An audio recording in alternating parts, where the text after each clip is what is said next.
Bismillahirrahmanirrahim. Assalamualaikum warahmatullahi wabarakatuh.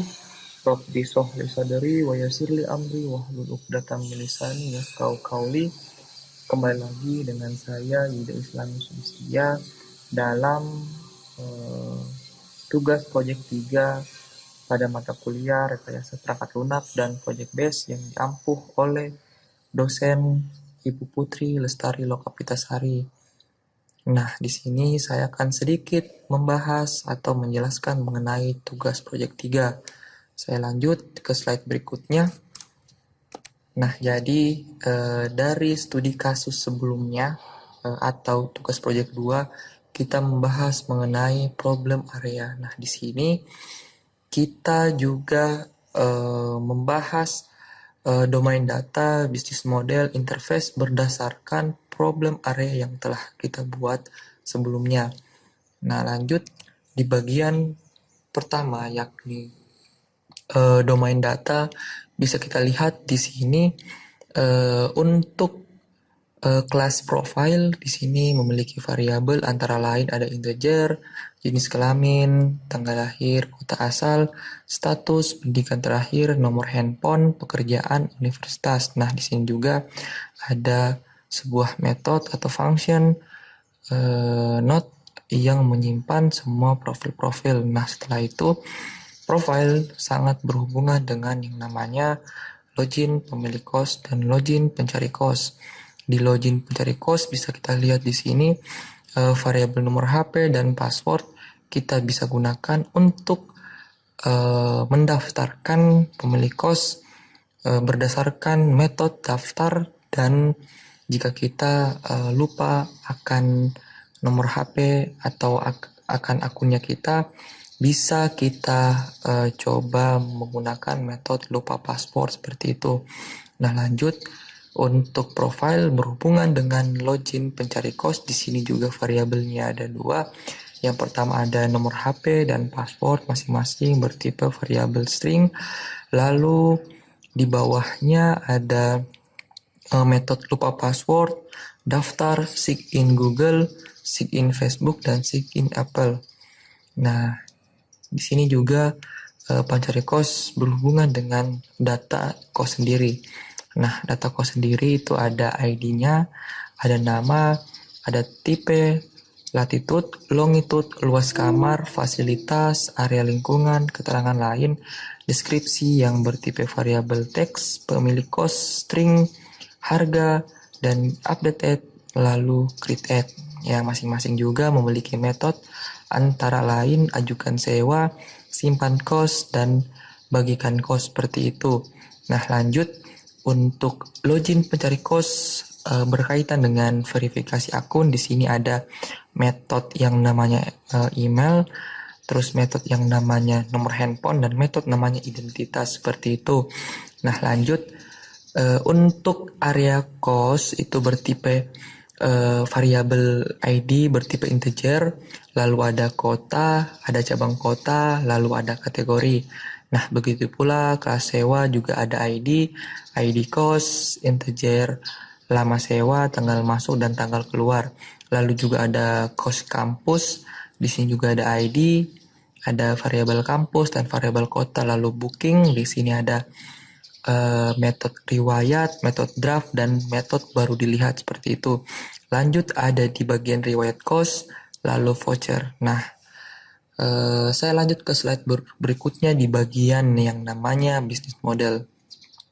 Di bisnis model ini menggunakan yang namanya sequence diagram. Nah, di sini bisa kita lihat aktor pencari kos memiliki beberapa tahapan. Yang pertama, aktor login ke menu utama.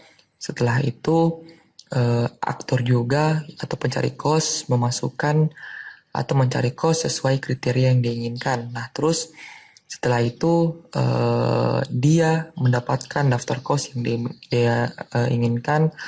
Setelah itu menampilkan data kos yang telah dia cari sebelumnya.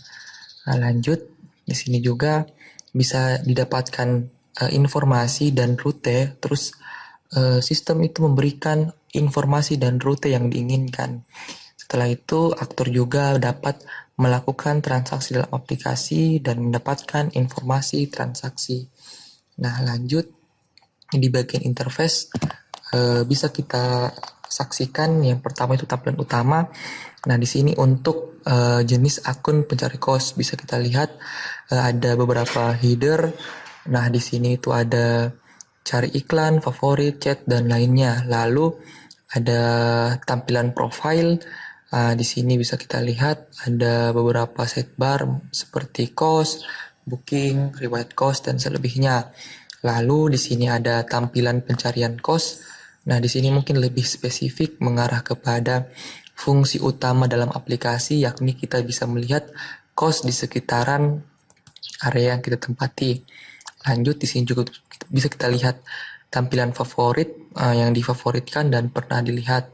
Lalu kita bisa juga lihat tampilan edit profile.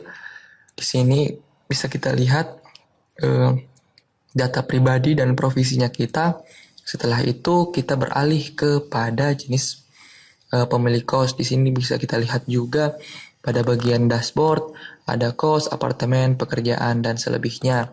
Lalu di bagian tampilan input property bisa kita langsung memasukkan kos atau data kos yang lengkap seperti itu. Mulai dari data lokasi, data kos, fasilitas kos dan selebihnya. Nah, lanjut di bagian tampilan kos.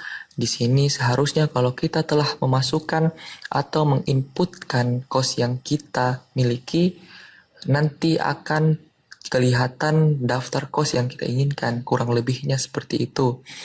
Nah, lanjut pada bagian tampilan tambah iklan atau pemilik kos. Di sini kita bisa menambahkan kos, apartemen, lowongan kerja. Lalu kita bisa menambahkan data dengan menekan button tambahkan data seperti itu. Lanjut di sini ada bagian tampilan booking dan tagihan. Ini fitur dari pemilik kos. Nah, di sini kita bisa lihat ini karena untuk masuk ke fungsi ini kita perlu yang namanya rekening, karena saya secara tidak langsung tidak dapat melihat bagian ini, jadi saya mencapture gambarnya yang diawalin saja. Nah, seperti itu. Lanjut di sini juga edit profile seperti tadi. Nah, di sini kita bisa lihat semua fungsi-fungsi yang sangat berkaitan dengan yang namanya studi kasusnya saya.